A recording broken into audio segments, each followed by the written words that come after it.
You check your phone. Again. No reply, no explanation, no, hey, sorry, just silence. Yesterday, everything felt normal, maybe even warm. A couple of jokes, a message that sounded like interest. And today, nothing, not blocked, not dramatic, just gone. Like someone stood up, left the room, and never looked back.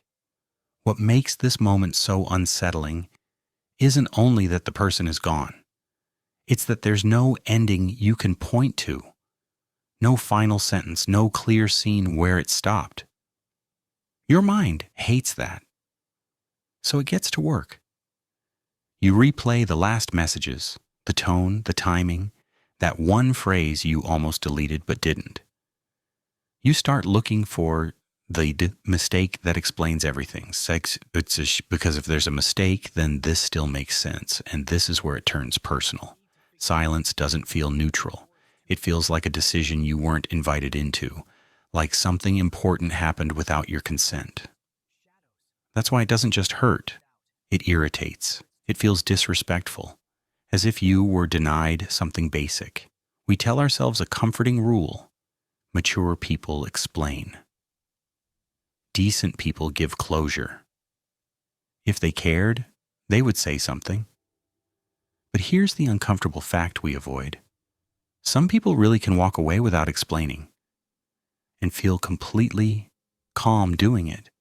Not confused, not guilty, calm. And this video isn't really about ghosting manners or communication skills. It's about something deeper. About control, about boundaries, and about why silence triggers us more than rejection ever could. Because the real shock isn't that they left. It's that they didn't need your understanding in order to do it. And once you see that, this story changes fast. Why not being explained to feel so personal? Here's the strange thing. When someone leaves with a long explanation, it can still hurt just as much, sometimes even more. But when they leave without one, it hits a different nerve, a deeper one. Because now it's not just rejection, it feels like exclusion. An explanation is more than information. Psychologically, it's an invitation. It says, you're part of the process. You're allowed inside my reasoning. You get a seat in the room where this decision was made. When that invitation never comes, the mind doesn't read it as neutrality. It reads it as being dismissed. That's why silence often triggers anger before sadness. Who do you think you are?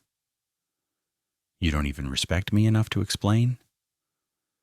The emotional reaction isn't about missing the person. It's about losing status in the interaction. Think about everyday life. A friend cancels plans with a detailed excuse and you shrug it off. Same friend cancels with can't make it and disappears for a week. Suddenly you're annoyed. Not because plans changed, but because the social contract felt broken. Our brains are wired to expect reasons. From childhood, explanations meant safety. Parents explained rules. Teachers explained grades. Bosses explain decisions. When no reason is given, the nervous system fills the gap with threat. If I don't know why this happened, maybe it's because I'm not worth explaining to. And here's the quiet trap. The more emotionally invested you are, the more you feel entitled to an explanation. Not in an arrogant way, in a human way. You shared time, attention, vulnerability.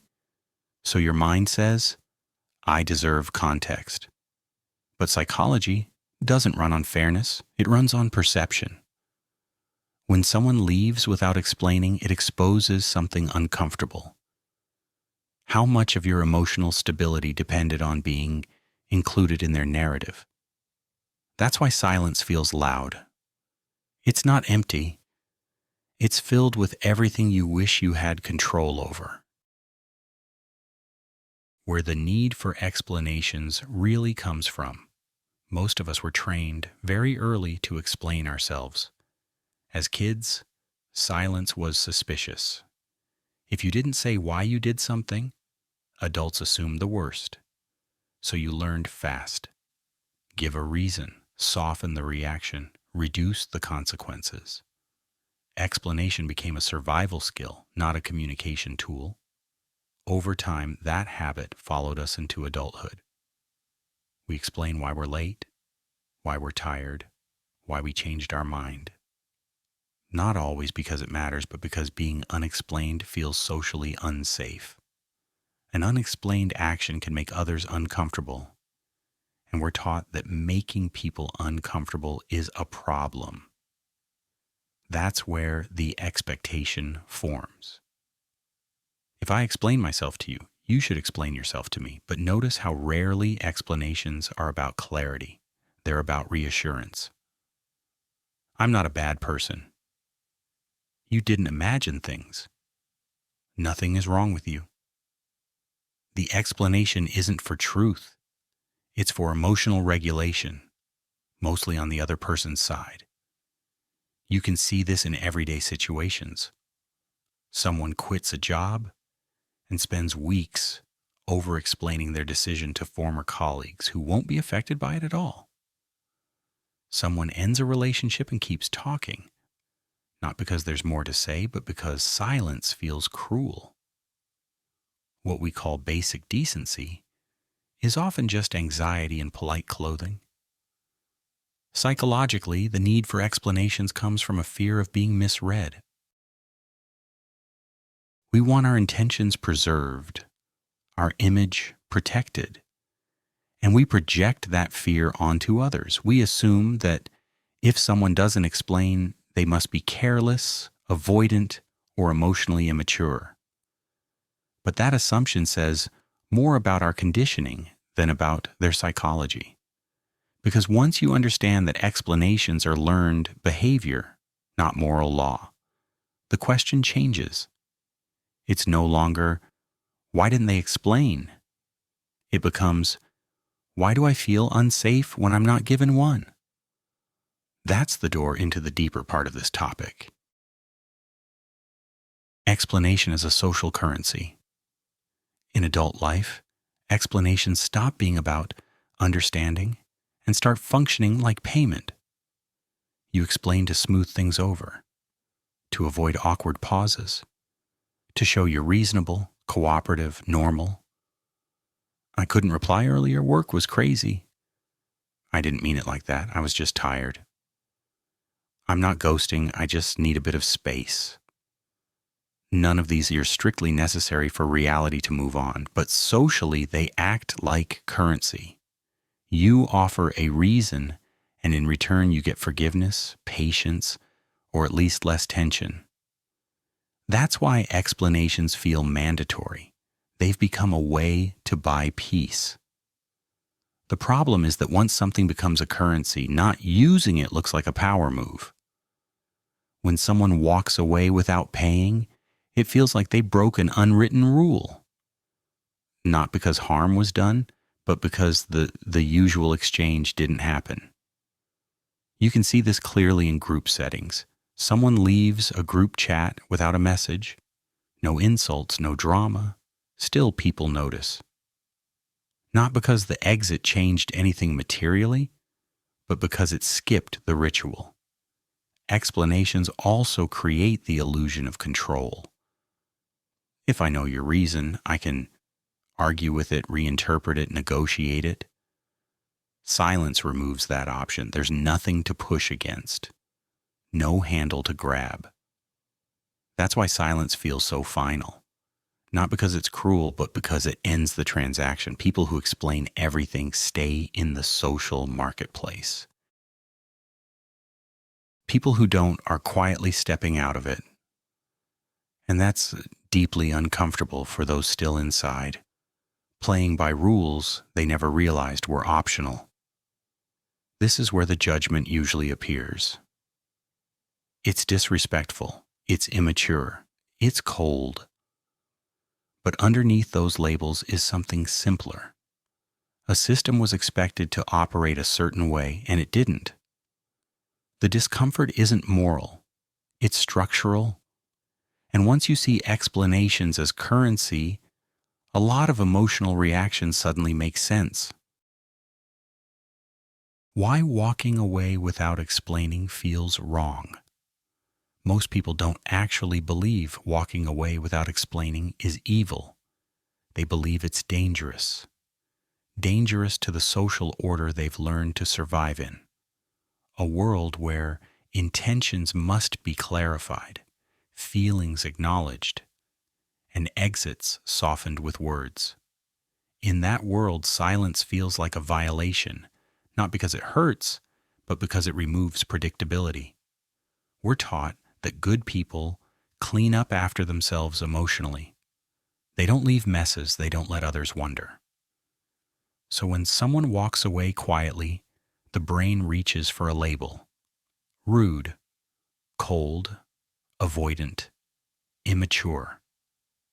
Those labels do an important psychological job. They restore balance. If the other person is wrong, then the system still makes sense. Think about how often the phrase, "at least give me an explanation," comes up. Not stay, not fix it, just explain. As if words alone could make the loss acceptable. What's really being asked for is not clarity, but reassurance that the rules were followed. This belief is reinforced everywhere. Movies, therapy talk, social media posts about healthy communication. The message is subtle but consistent. If you don't explain yourself, you're emotionally irresponsible. But here's the tension. Explaining doesn't always mean respecting. Sometimes it means managing someone else's emotions at the expense of your own boundaries. There are moments when a person already knows their decision is final. Nothing productive will come from discussing it. No new understanding, no real resolution, only repetition, negotiation, and guilt. In those moments, staying to explain can feel less like maturity and more like self-betrayal. That's the part we're rarely taught. That silence can be a boundary, not a punishment, not a game. Just a refusal to participate in a conversation that would only exist to make others more comfortable. And once you acknowledge that, the idea of wrongness starts to wobble. Because maybe what feels wrong isn't the act itself. Maybe it's the challenge it poses to a belief system built on constant justification. Who are the people who can leave without explaining? They rarely look like the villains we imagine. In real life, these are often the calm ones. The polite coworker who resigns without drama. The friend who slowly stops showing up. The person who ends a dynamic with a short message, or no message at all, and doesn't circle back. From the outside, it feels abrupt. From the inside, it's usually the opposite. By the time they leave, they've already been gone for a while. They've noticed the pattern, the drain, the repeated conversations that lead nowhere. The feeling that staying means explaining the same thing again in different words. So the decision happens quietly, long before the silence does. That's why their exit feels so clean. They're not avoiding conflict in the moment. They've already lived through it internally, the arguments, the what-ifs, the imagined explanations. When nothing new appears, they stop talking. This is the part that's often misunderstood. It's not a lack of empathy, it's a lack of need to process out loud. You can see it in small moments. Someone leaves a group chat without an announcement, stops replying after one too many conversations that change nothing, declines a meeting without offering a story to make it easier. And what really sets them apart is this. They don't rush to fix how they're perceived. If someone thinks they're cold, distant, or unfair, they let that belief exist. They don't chase the narrative. They don't clarify for comfort. They don't reopen a door just to be understood. That tolerance for being misread is the real difference. It doesn't make them superior. It doesn't make them heartless. But it does mean they organize their decisions around internal alignment, not external approval. And to people who live by explanation, that looks almost threatening. Internal boundaries versus external approval. Most people think boundaries are something you explain. You announce them, you justify them. You walk others through your reasoning so they'll accept it. In practice, that's not a boundary, that's a negotiation. People who can walk away without explaining operate from internal boundaries. The line exists whether anyone agrees with it or not. It doesn't need reinforcement through conversation. This is where the split really shows.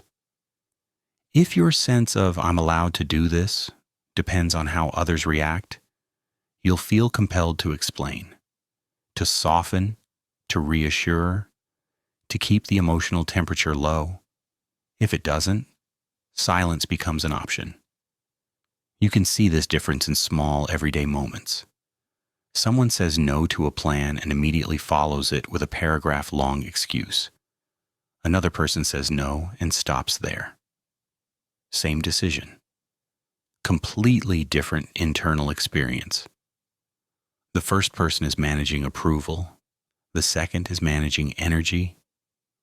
Internal boundaries don't ask for permission. They also don't try to control the fallout. That's why people with strong internal boundaries often look selfish from the outside. They're not negotiating emotional comfort, and here's the uncomfortable part. Explaining is often a way to stay liked.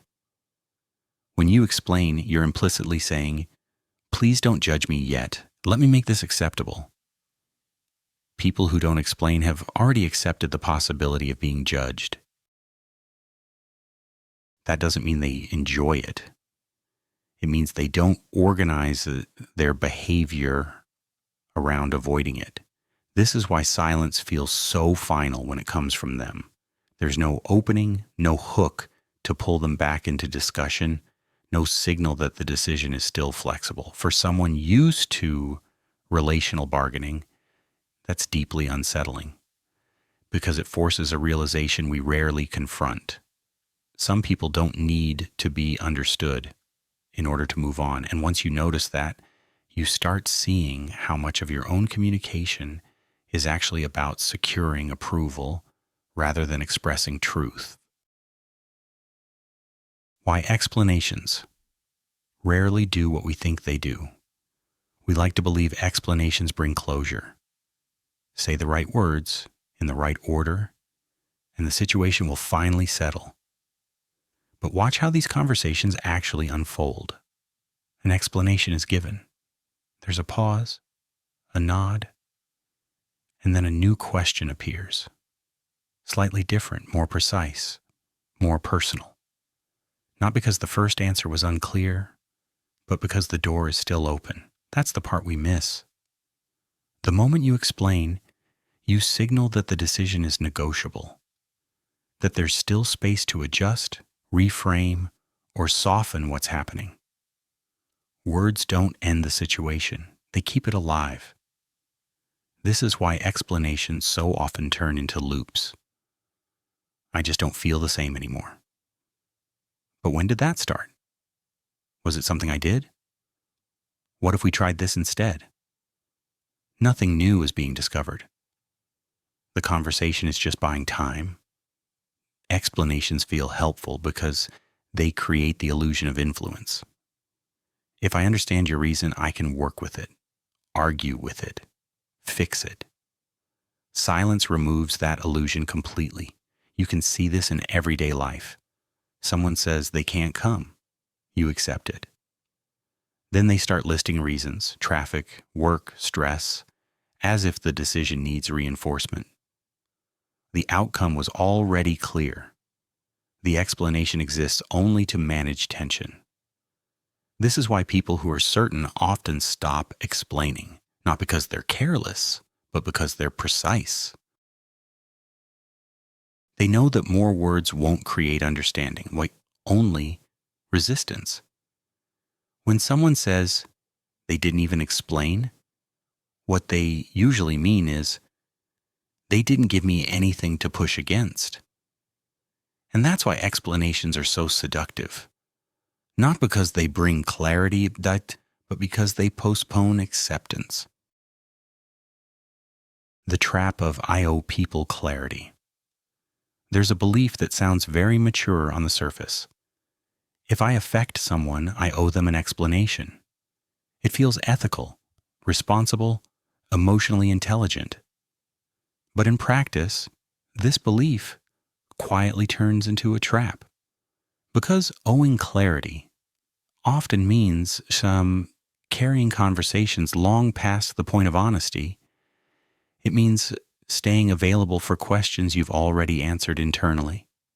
It means repeating yourself in different words, hoping this time the other person will finally accept the outcome.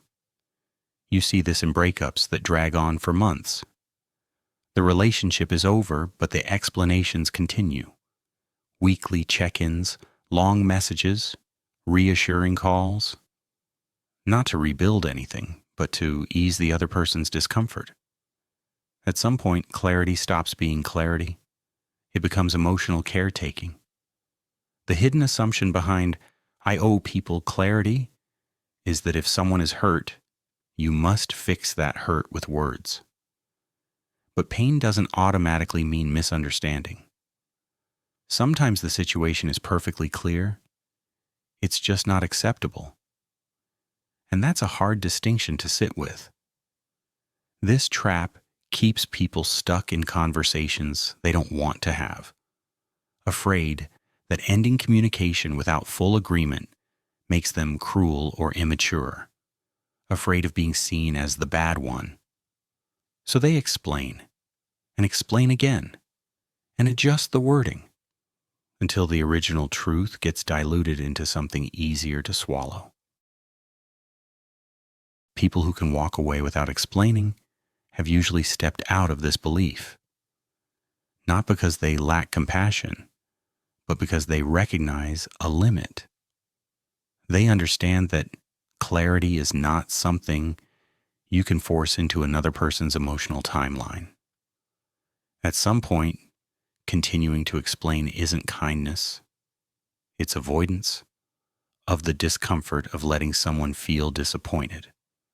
And that's where the trap snaps shut for most people.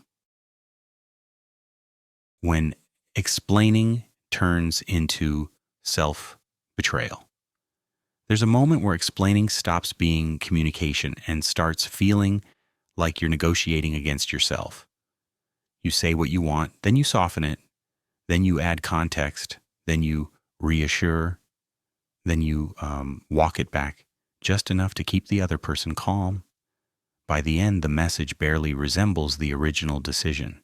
This usually doesn't happen in one big dramatic scene. It happens in small, polite steps. You agree to talk it through, even though nothing is actually up for discussion. You stay on the call longer than you want. You answer follow-up questions that aren't questions, but protests in disguise. A common example is work.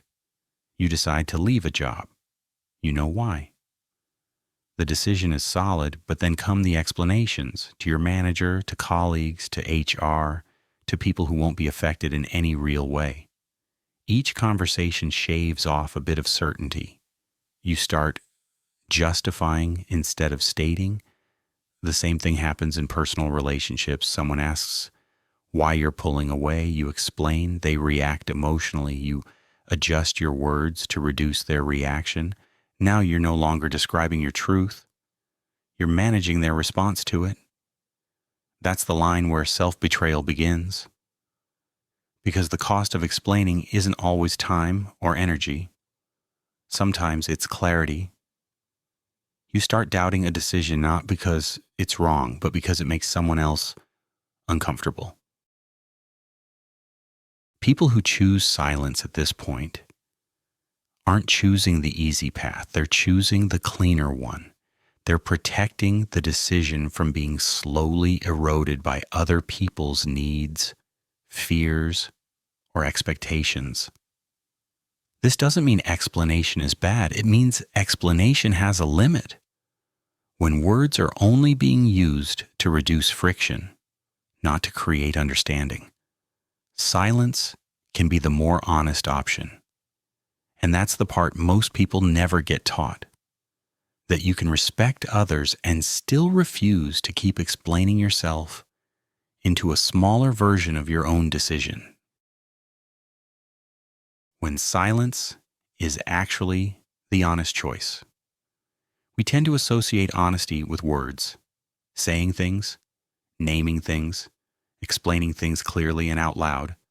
But psychologically, honesty isn't about how much you say. It's about whether your behavior matches your internal decision. There are situations where talking creates a false impression. It suggests openness to change when there is none. It suggests uncertainty where there is clarity. In those moments, explaining can be misleading, even if the words themselves are polite. Think about how often "let's talk" really means convince me. Not explore, not understand, persuade. When you already know the outcome, entering that conversation creates an imbalance. One person is finished. The other thinks the game is still on.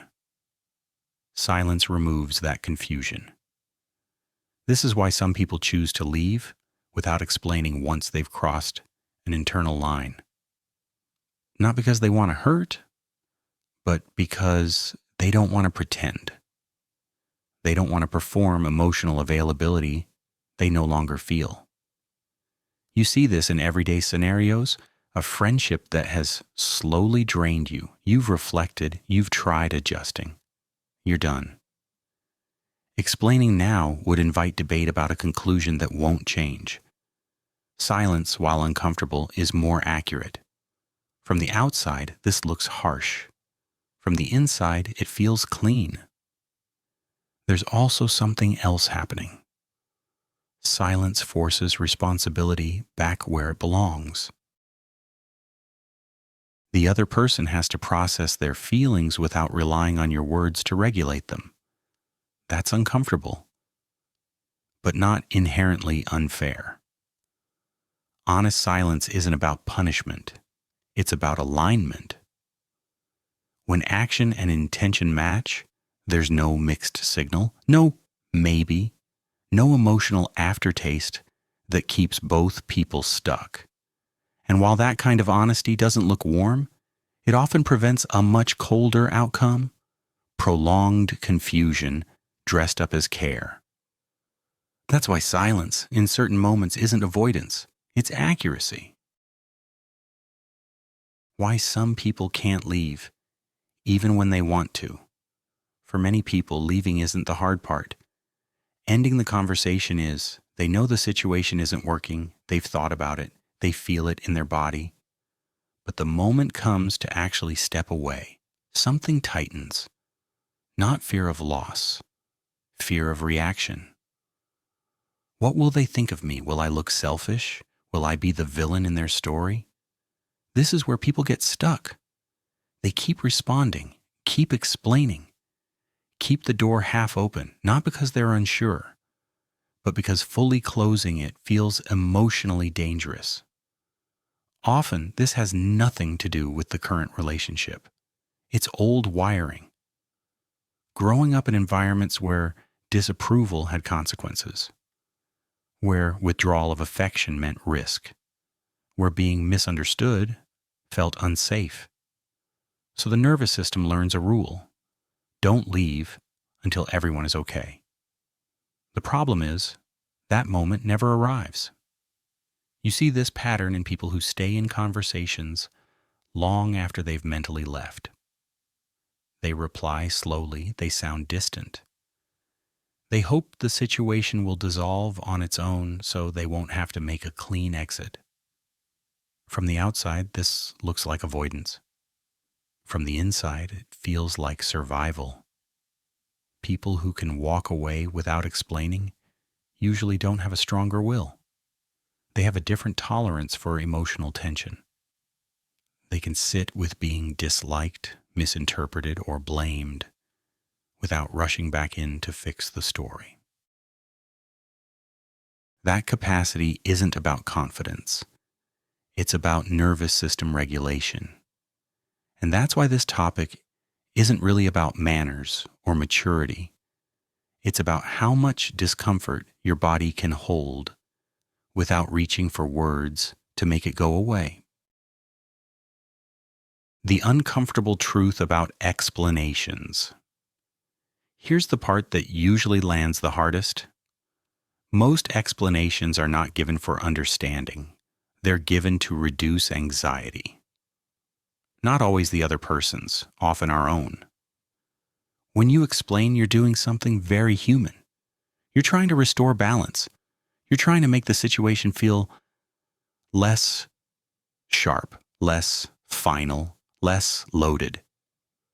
Words become a cushion between you and the emotional impact of your decision. That's why explaining can feel relieving in the moment. You talk, the other person calms down a bit, and your body relaxes. Tension drops, crisis avoided. But nothing actually changed. The decision is still there. The distance is still there. The ending is still real. It's just been padded with conversation. This is the uncomfortable truth. Explanations don't resolve endings. They anesthetize them.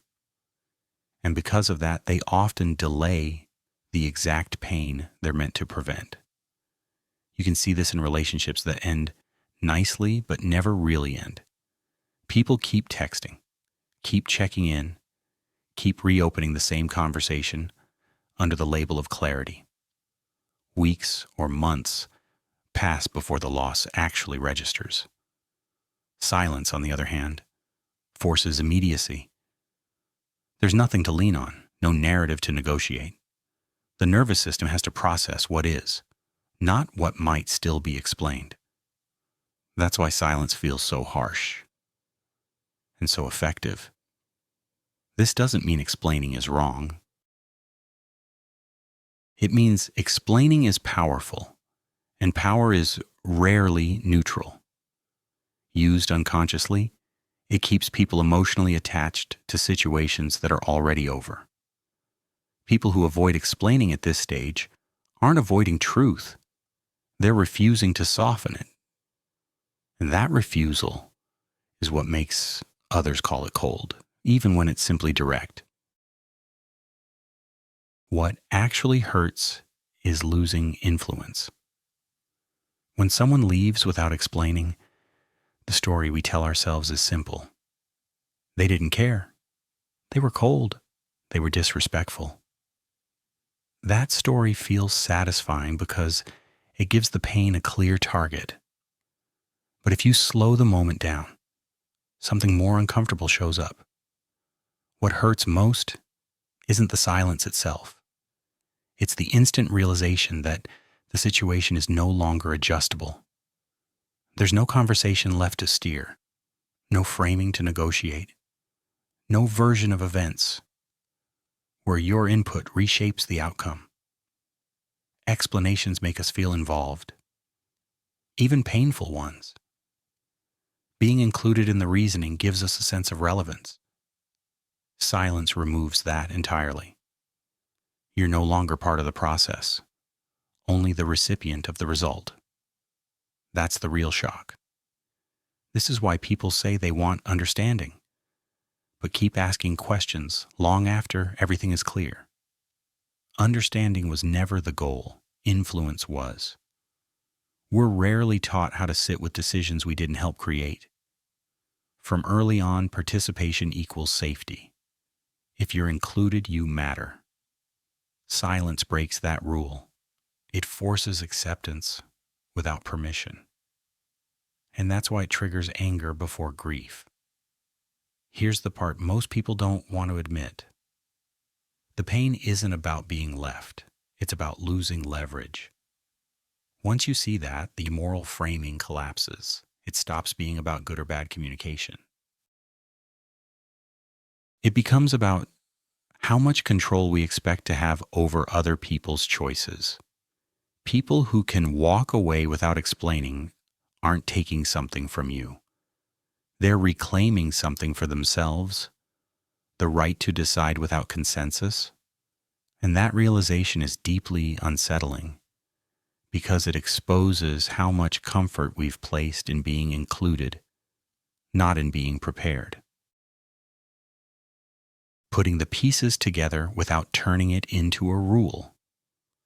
It's tempting, at this point, to turn everything we've talked about into a clear verdict. Silence good, explanations bad. Walk away and don't look back. But real psychology is rarely that clean.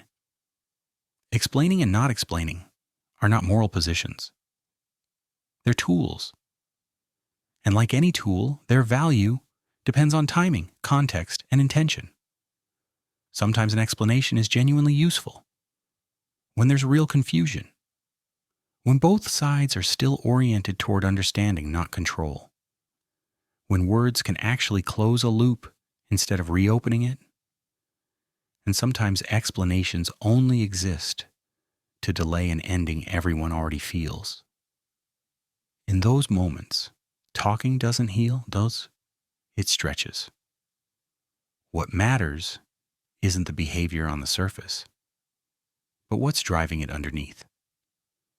Are you explaining because you want to be clear, or because you're afraid of being disliked? Are you staying silent because you're aligned with your decision, or because you're avoiding responsibility? The same action can come from very different places. This is why copying someone else's strategy never really works. Walking away without explaining doesn't magically make you strong. Explaining everything doesn't automatically make you kind. Both can be done from fear or from stability. The deeper takeaway is simpler and less dramatic. Pay attention to where your urge comes from. The urge to talk. The urge to justify. The urge to disappear. Those impulses tell you more about your internal boundaries than any rule ever could. And once you start noticing that, this whole topic stops being about who's right and starts being about self-awareness. Questions worth sitting with. At this point, it's more useful to pause than to conclude. Not to judge yourself or others, but to notice patterns you usually move past too quickly. Think about the last time you wanted an explanation. What were you actually hoping it would give you? Information? Or relief? And think about the last time you gave one. Did it clarify anything? Or did it just make the moment feel less tense? There's also a quieter question that rarely gets asked. How often do you explain in order to stay comfortable in someone else's eyes? Most of us don't over-explain because we're kind. We over-explain because uncertainty makes us uneasy. Being misread feels dangerous. Being disliked feels unsafe. So we talk, we justify, we stay available longer than we want to. And on the other side, when someone goes silent, notice what rises first. Sadness or the urge to regain footing, to ask one more question, to get one last message that restores a sense of balance. None of this makes anyone weak or wrong. It just shows where our emotional anchors are tied. The people who can walk away without explaining have usually untied some of those anchors. Not because they don't care, but because they don't need external confirmation to stand by an internal decision. The real question isn't whether silence or explanation is better. It's this. Where do you look for stability when something ends? That answer tends to repeat itself far beyond this one topic. walking away, staying, and letting things end. Most endings don't fail because people choose silence or explanation. They fail because we expect endings to protect us from discomfort. We want closure to feel neat, respectful, emotionally symmetrical, but real endings rarely cooperate. Someone always processes faster. Someone always wants one more sentence. Someone always feels left out of the final decision. And that asymmetry is not a mistake. It's part of how human autonomy works. Some people leave with words, others leave with distance. Neither guarantees peace, neither prevents pain. They just distribute it differently. What matters is whether the ending matches reality, whether the behavior aligns with the decision, whether staying silent or speaking is done to avoid truth or to preserve it. If you're the one being left, silence doesn't mean you were unworthy of an explanation. It means the explanation wasn't going to change anything.